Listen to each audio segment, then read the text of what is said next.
Dah. Assalamualaikum warahmatullahi wabarakatuh. Starring featuring me, Asfarina Barira Salma, class 3 MSU, and today's topic will be dealing with paragraph structure. Okay, it may seem quite obvious and sort of self-evident, but what is a paragraph? A paragraph is a group of related sentences. It develops one idea, the paragraphs, and it contains structured information that is easily processed, accepted, and remembered. So, it's one idea per paragraphs, and paragraphs should be readable and logical. The three ingredients of a paragraph. Well, any paragraphs will have a topic sentence, the main idea of this core message, and supporting sentence. So here you'll have details, examples, more information, and a concluding sentence, which is more or less the topic sentence, the core message rewritten.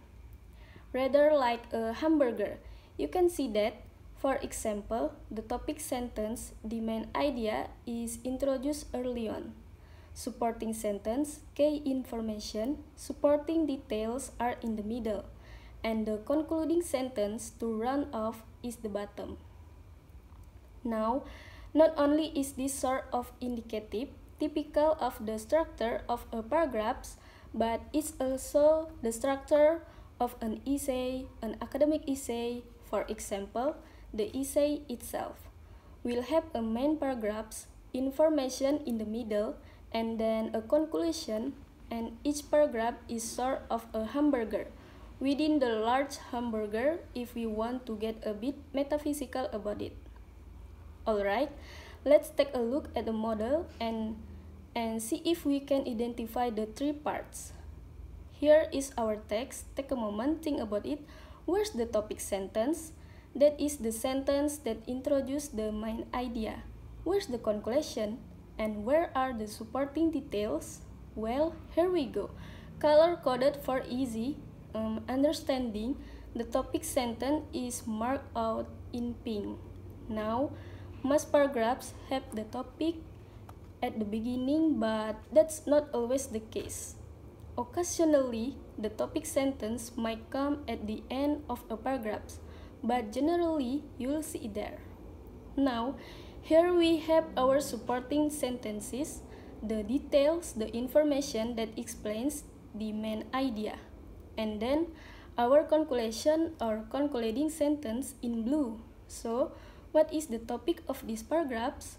That it is difficult to solve public health problems. However, great success has been achieved with certain illnesses. And then you see, our conclusion tells us that smallpox and polio are the certain specific illnesses which have been successfully battled. When we talk about writing, well, why is it important? Because paragraphs are a complete bit of information. So let's say if you're summarizing, you're doing research, you're reading, and you're taking notes.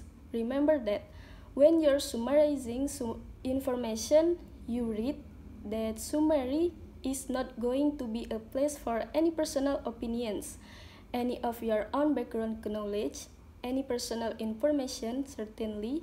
So don't just list keywords. Don't just live from the text. The best way to write a summary is indeed to paraphrase. So, a summary should include the main idea, the key points, and should be written in complete sentences and in your own words. Once again, our main idea, supporting details, and the main idea rephrased, the idea concluded. Okay, let's take a look at the example once again. Our topic sentence. Now, what are the key points? Well, these are key points. One deals with the elimination, the eradication of smallpox, having been one of the most important achievements of the 20th century. These are supporting details. Generally, in a summary, you wouldn't include this because this is too much information for a summary.